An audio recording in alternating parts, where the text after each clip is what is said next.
Hurmatli O'zbekiston Respublikasi Bosh prokurori Nigmatullo To'lqinovich Yo'ldashevga.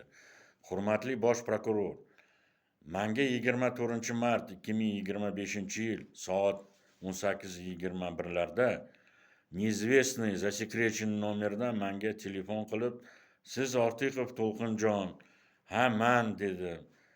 Men so'radim, siz kim bo'lasiz? Men Ismoilovman. 12-boshqarmadan jinoyat sudlarida prokuror vazifasini bajaraman. Ismini so'radim. U aytdi Rixsilbek.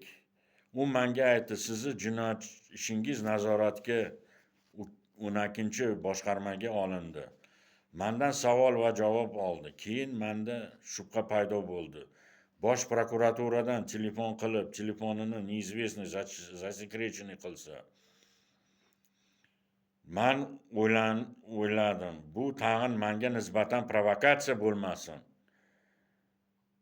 Ilgari menga bosh prokuraturadan telefon qilishsin, prokuratura nomeri telefoni meni telefonimda nomeri chiqardi. Keyin men juda hayron bo'ldim. Men 29-noyabr 2023-yil soat 14lar chamasida 10:07 raqamli telefonga qilganimda 603-sonli operator tomonidan menga nomer 120-671/23 raqamli bilan ro'yxatga olinganligini ma'lum qildi. Bugun shu paytgacha 25-mart 2025-yil hech kim chaqirgani yo'q. Men o'shanda hamma kerakli jinoyat ishimdan vajlarim va hujjatlarimni jo'natganman. Hurmatli bosh prokuror, men sizga juda ko'p aytadigan gapim bor. Ayting, tan qancha kutishim kerak?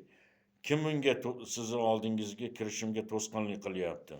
Bu Ramazon oyida Allohim hamma narsani ko'rib turibdi. Men sizdan tag'in iltimos qilaman. Hurmatli bosh prokuror, menga yordam berishingizni, qabulingizni kirishimligini. Shu ulug' kunlarda Ramazon oyida sizga hurmatli Nigmatullo To'lqinovich Yo'ldashev, oilangiz bilan har doim sog' va omon bo'ling. Sizni va oilangizni Alloh o'z panohida asrasin. Men sizni oldingizga kirishimni 26 yil kutdim.